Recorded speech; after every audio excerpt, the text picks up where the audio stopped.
नमस्कार, आप देख रहे हैं जनभावना टाइम्स। आपके साथ मैं हूं अंकिता। बुधवार को केंद्रीय वित्त मंत्री निर्मला सीतारमण ने संसद में केंद्रीय बजट पेश कर दिया। इस बजट में सभी वर्गों और सभी तबकों को खुश करने की कोशिश की गई।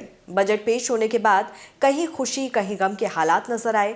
बीजेपी ने एक तरफ जहां बजट की बढ़ चढ़कर तारीफ की, तो वहीं विपक्षी दलों ने बजट की भरपूर आलोचना भी की। इस बजट से सबसे ज्यादा मायूस तेलंगाना की सत्तारूढ़ पार्टी बीआरएस रही।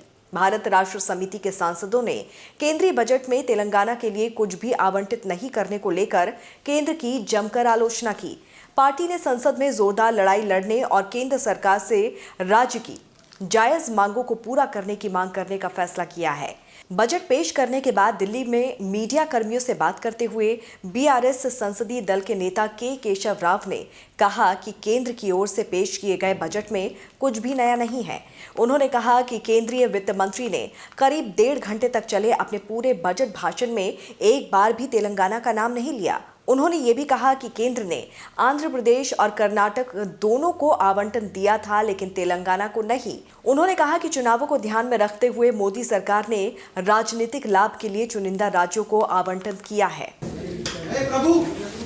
स्टैटिस्टिक्स हमने बताया, कोई चीज़ है, कंटिन्यूटी है, एक स्टेटस को बजट है, कुछ फिगर्स है, वरना कोई नया ये चीज़ है, ये स्कीम है, उनके मोदी कह रहे हैं कि ये जो काल शुरू हुआ है देश को काफ़ी तरक्की करेगा। कैसा ये बात आप बहुत बोल रहे हैं, ये जुमला है, जुमलों का बजट है, ये जुमला है, बहुत बड़ा होगा, देश बड़ा होगा। एक जगह होता है कि भाई इससे फ़ायदा होता है, एक अनएम्प्लॉयमेंट का लेंगे, अनएम्प्लॉयमेंट के लिए एक पैसा भी दिए, स्किल डेवलपमेंट के लिए दिए। Skill development different from employment.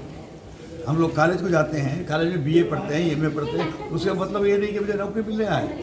Skill आप दे रहे हैं, स्किल हो रहा है, लेकिन स्किल के बाद जॉब्स कहाँ हैं? आपने कहा कि स्टार्टअप्स करेंगे, स्टार्टअप्स के लिए कुछ आपने रिसर्च का पैसा कहाँ दिया? और स्टार्टअप टेक्नोलॉजी के साथ देंगे की बात करिए, कौन सी टेक्नोलॉजी आप देना चाह रहे हैं स्टार्टअप एग्रीकल्चर में, वो क्लियर नहीं है। तो वहाँ भी क्लैरिटी नहीं है।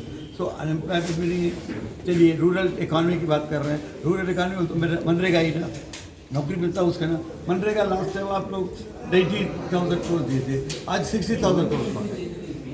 सो ये चीज़ों में अब फिर देखे तो मालूम रहता हर जगह क्या क्या हो रहा है। कहाँ कमियाँ रही? हर जगह एम्प्लॉयमेंट नहीं रही, रूरल डेवलपमेंट नहीं रही, इंडस्ट्रीज़ को जो फ़ायदा, स्मॉल इंडस्ट्रीज, रूरल इंडस्ट्री जो है फ़ायदा होना नहीं है।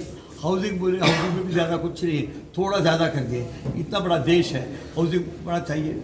अगर इरिगेशन के लिए आपने सही नया स्कीम नहीं, इरिगेशन की बात करें, हर चीज़ की बात करें, लेकिन लास्ट 250 फिगर से 20 लाख या 1 लाख 20,000 या 10,000 कम करते गए। सिर्फ समाजवादी पार्टी के नेता डिम्पल यादव कह रहे हैं कि ये जो बजट है ये चुनावों को देखकर बनाया गया बजट। चुनाव इसमें क्या हुआ? चुनावों का भी ये जुमला है, बजट इसलिए बोला कि बात ज़्यादा हो रही है, काम कम हो रही है। चुनाव बजट हो रहा, क्यों चुनाव बजट हो रहा? आप इरिगेशन हर जगह है, ड्रॉट हर जगह है, लेकिन आप कर्नाटका के लिए अपर भद्रा बोल के उसको एक नया स्कीम दिए।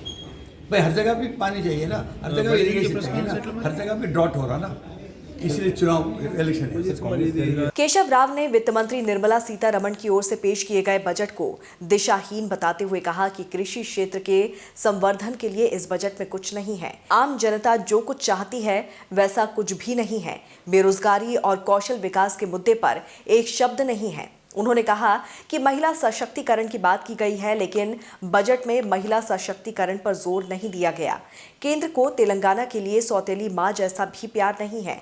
सिंचाई के क्षेत्र में तेलंगाना सभी राज्यों से आगे है। हमारी योजनाओं को केंद्र सरकार की ओर से नकल करने के बाद लागू किया जा रहा है। हर घर नल कनेक्शन हमारी योजना है। तेलंगाना टेक्सटाइल पार्क के लिए पूरी तरह से तैयार है। इस योजना में 10 लाख लोगों को रोजगार देने की क्षमता है, लेकिन बजट में इस योजना के लिए 1 रुपए भी नहीं दिया गया है। कालेश्वरम परियोजना का बजट में कोई उल्लेख नहीं है।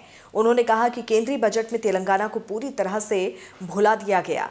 कर्नाटक के लिए एक विशेष प्रावधान किया गया है। इस बजट में चुनावी फोकस दिख रहा है। केशव राव ने कहा कि कृषि और इससे संबंधित क्षेत्रों के लिए बजट में कोई प्रावधान नहीं किया गया। वर्ष 2021-22 के लिए नरेगा फंड 98,000 करोड़ आवंटित किया गया था।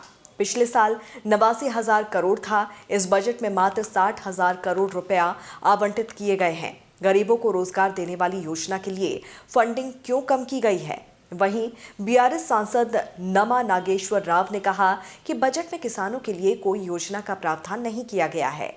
कर्नाटक को 5,000 करोड़ रुपए से ज्यादा राशि आवंटित की गई है। क्या सिर्फ कर्नाटक में सूखा पड़ा है? किसी भी अन्य राज्य में लोग सूखा प्रभावित नहीं हैं।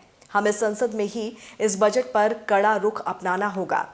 दिल्ली से पंकज राय के साथ ब्यूरो रिपोर्ट, जनभावना टाइम्स।